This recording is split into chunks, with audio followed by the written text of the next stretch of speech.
wanted to thank everyone who could be here physically, family and friends, and those who can't, who are here virtually. I want to thank everyone for being here. Just a quick note before we get started. We're going to try to follow Dad's wishes and keep it short and pretty simple. We're gonna hold most comments and stories until after this actual service is done, and do it in good Banry tradition and share stories over meals. So we're gonna start. Pokey's gonna give our opening prayer, and then Debbie's gonna share one of Dad's poems.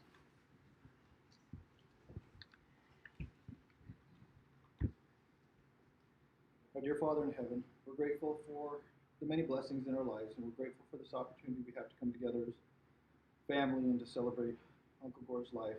We're grateful for all that he has been to us and all that he has meant to us.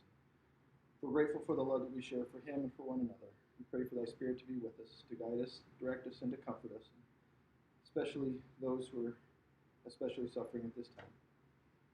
Pray that we will remember the good times that we've had together and with Uncle Gordon.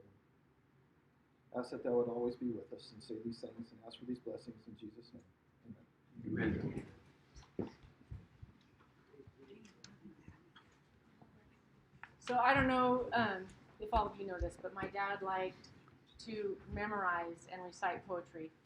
And I was always interested in the ones that he would choose and the ones that he would memorize. And this is one of our favorites. And I think it's one of his first and one of his favorites as well. I know I've heard it more times than I can count. And I have it written down. I'm lucky. So when I forget, I don't have to go, oh, and back up 3 times. It's called The Touch of the Master's Hand. It was battered and scarred, and the auctioneer thought it hardly worth his while to waste his time on the old violin, but he held it up with a smile. Not looking at Mom. What am I bid? Good people, he cried. Who starts the bidding for me? $1, $1. Do I hear 2? $2. Who makes it 3? $3 once, $3 twice. Going for 3. But no. From the room far back, a gray-bearded man came forward and picked up the bow. Then wiping the dust from the old violin and tightening up the strings, he played a melody pure and sweet as an angel sings. The music ceased, and the auctioneer, with a voice that was quiet and low, said, "What now am I bid for this old violin?" as he held it aloft with its bow. 1,000, 1,000. Do I hear 2? 2,000. Who makes it 3? 3,000 once, 3,000 twice. Going and gone, said he.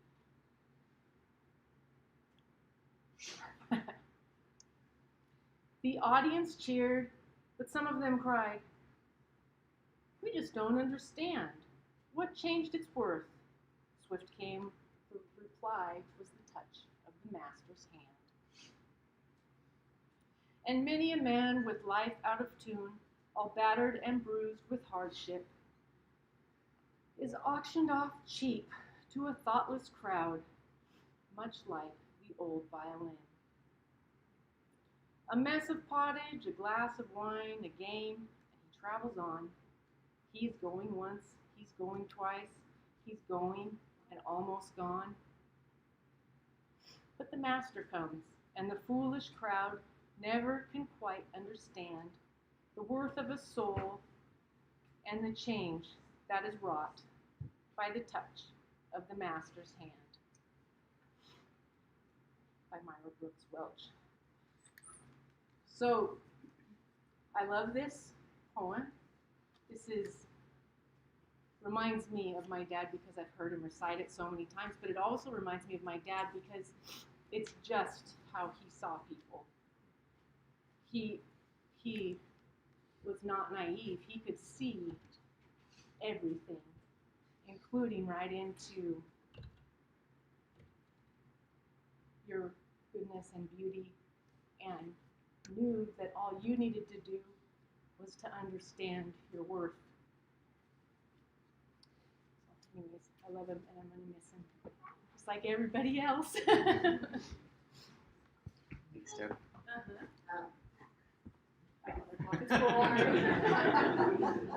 So it's really not fair to be in a room full of Banrys and relatives because we all cry so easy.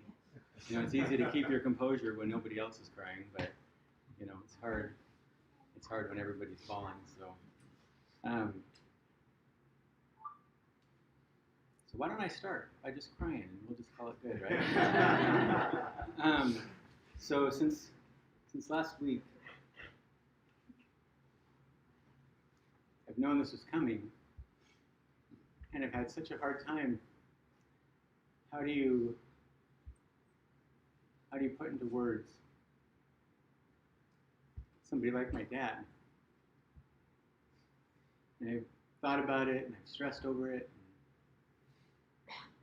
I asked Dad for help, and when I did, I heard him the way he usually was when he was going to correct me. Well, Link, that was meant. You make your own choice, but here, this might be a better way. But he said, well, Link, just follow your heart. He's not worried about it, so I guess I could be done right now. But I wrote down a few words as I sat with my siblings and we talked about what to talk about. We wanted to keep it light, and I apologize if this isn't as light as we wanted to keep it. And I also apologize if I start my paper and not up at you guys. So often in life we take things for granted.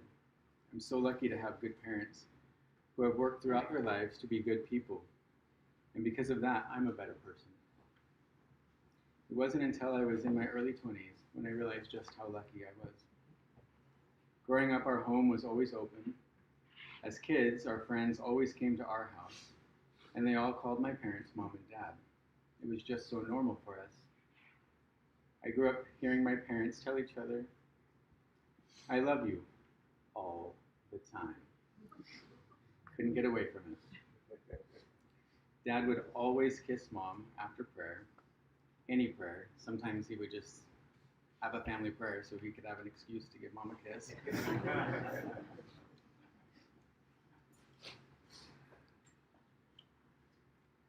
Dad loved to kiss Mom. If he was standing, he would rock up on his toes and then snap his eyes open and say very loudly, "Wowee!"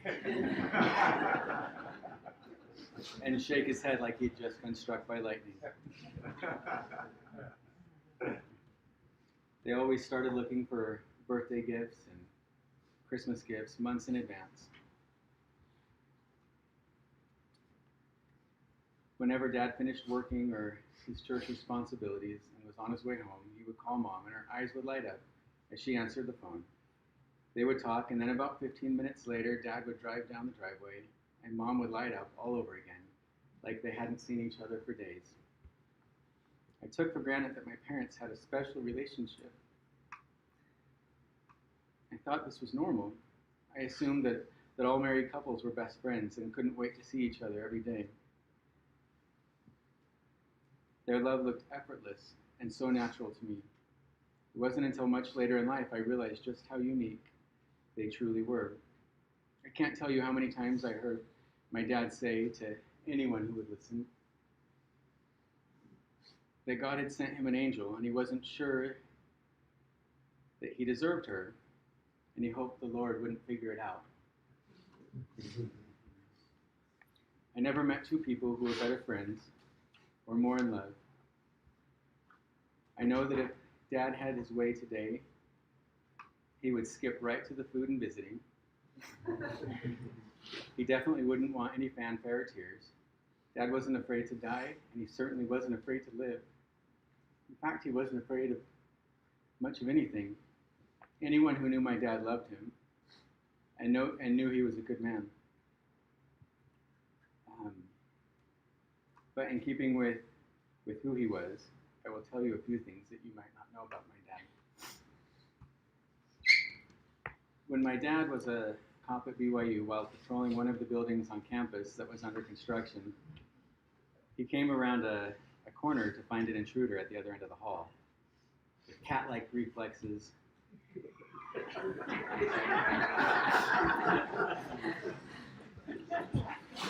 he instinctively reached for his gun. The intruder followed suit. So Dad pulled and raised his gun. The intruder did the same. As Dad's heart raced, he prepared to pull the trigger. Luckily, just before he fired, he realized he was in a standoff with himself. There was a mirror at the other end of the hall.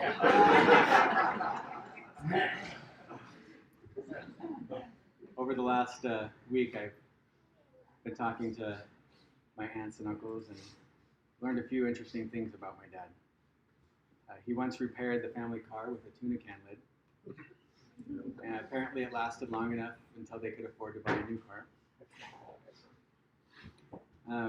It's interesting, my dad was close to his brothers and sisters. This last week I've spoken a lot on the phone, texting, and via email with all of them. Each has shared stories, thoughts, and feelings about their brother with me. Each loved him dearly and held him in their highest esteem. Both of his brothers, Uncle Clay and Uncle Nate, told me how smart he was. Well, I'm assuming it's a sliding scale. It wouldn't take much. Used to like you, Just wait, Uncle Nate. His brothers loved to torment him because it was so hard to get him angry. Even Aunt Becky pushed her luck a time or two with Dad. And when he did lose his temper with her, it was when she had a friend stay the night, and they were giggling until all hours, and Dad kept asking them to be quiet so that he could go to sleep, which just made him laugh even harder. Until Dad finally threw a shoe, I believe, at them and broke the window next to him. Seems like when my dad did get mad, it tended to be shoes that he threw. Luckily I never got a shoe thrown at me, but it's because I was the favorite. So. As kids, we knew the only way we could get Dad angry was to sass Mom. We learned quickly that didn't end well. The only time I really got in trouble from my dad was sassing my mom, and with literally probably the gentlest slap he'd ever given. He reached out as I was sassing Mom and smacked me across the face, and the drama queen I am, I fell to the floor sobbing, and only to look up and see Mom and Dad trying not to laugh, which just made me all the more angry. I believe I followed it with, "You hate me." My Aunt Gwen is the only one that Dad never got mad at least according to someone. She must have been his favorite. In fact, Aunt Gwen shared a story where Dad saved her from breaking curfew. She called the house because it was getting late for a ride home, and Dad was the only one there, and he hopped on an old scooter that barely ran and went from Gold Hill to Central Point to pick her up and drove her all the way back. Aunt Gwen was terrified. His dad kept looking over his shoulder, chuckling, telling stories, finding out how her day went. He looked at his watch, "We better hurry. It's going to get dark and the headlight hardly works." And he was right. And as they pulled into the driveway, the scooter ran out of gas. But Dad got her home on time. Well, at least before Grandma and Grandpa got home. I know there are so many more stories about my dad. We could probably each share 100 memorable interactions we had with him. Each one personal, each one special, and each one unique. My dad had a great way of making everyone seem like the center of his world when he was talking to them. My dad was never afraid to try something new. He didn't care if he failed. He would just try again until he figured it out. He was always so excited to buy a new tool. He and Mom would get home from shopping and Dad would call me to tell me about some new tool. Most of the time I had no clue what it was for. But he was excited to find an opportunity to share it with me. We'd imagine new projects I could do, and he was looking forward to helping me build my shed. And I'm sure he'll still give me advice, and I'll ignore it like I always did. And then wish I'd listened.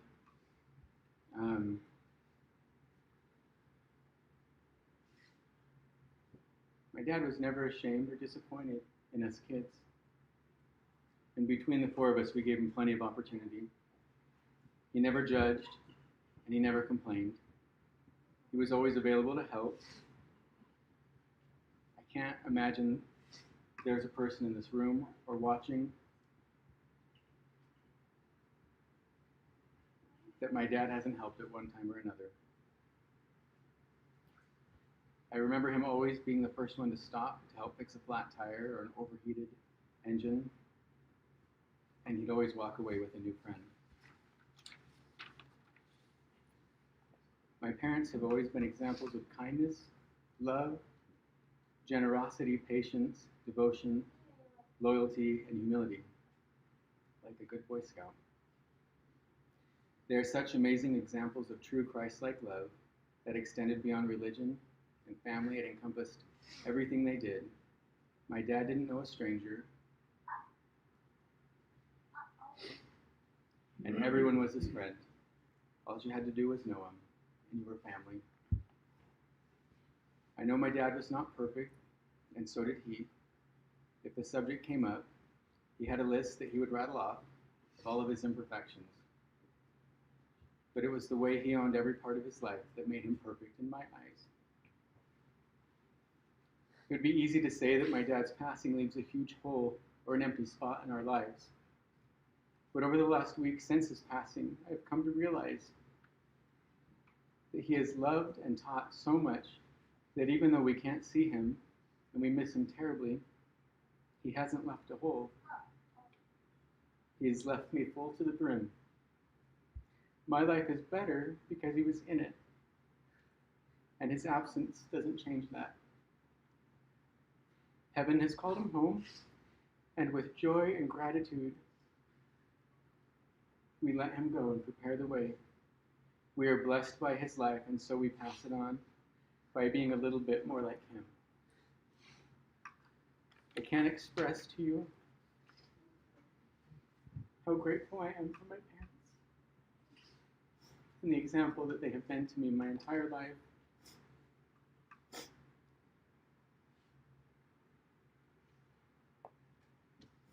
My dad was one of my best friends.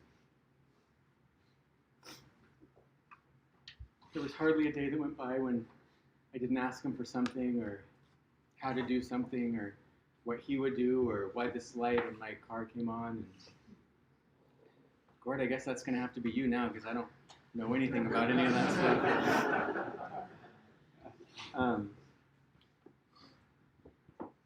Even though I miss him, and it'll never change, I'd rather miss him than not have had him.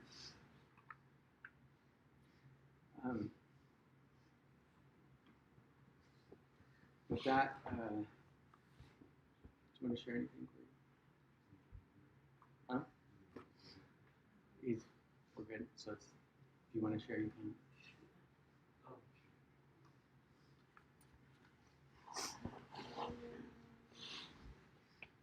I'll keep this real quick.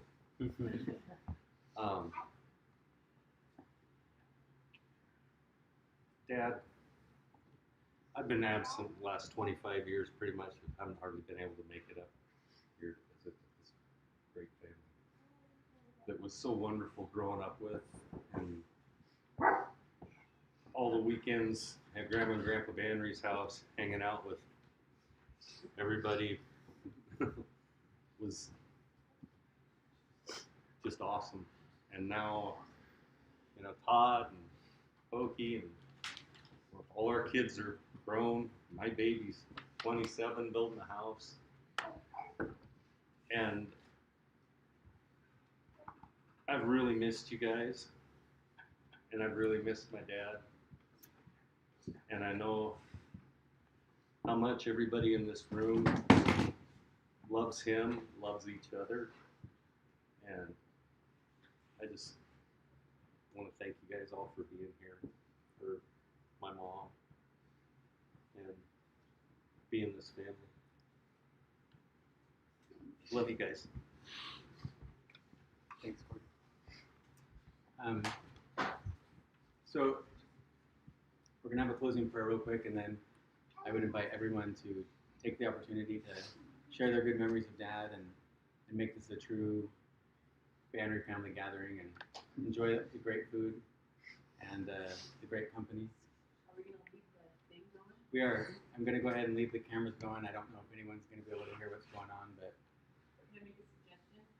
There's a little delay in here. I know that there's a lot of people who would love to attend here, whether they're in the ward or brothers and sisters of dads and just lost people. And I have friends that only met dad once, and I know that they're listening right now too. So I think if we had a little story to tell and you're not too shy to do it, just stand in front of it and tell it would be fun for people if you want. Is it recording too? it is recording. Yeah, and then it's something we can all look at later as well. I think that'd be lovely, and a way that we can share with each other. But just a thought. No pressure. We'll just shame you later if you don't. So we'll go ahead. My son Fox is going to give the closing prayer and bless the food. What's the food? Yes, please. Otherwise we can't. Dear Father in heaven, we thank you so much for this opportunity.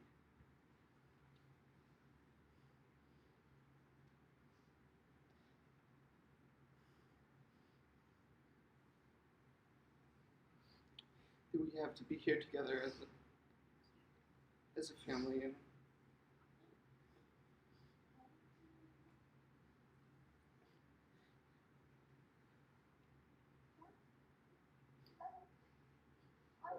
celebrate Grandpa's life. And we thank you so much for the opportunity that we had to get to know him. And please bless it. We'll be able to remember his wisdom and his sense of humor, but most of all, that we'll be able to remember his love. And we ask thee at this time for comfort, and that we'll be able to feel the Spirit together. And please bless this food and all the hands who help prepare it. And I say these things in Jesus Christ, amen.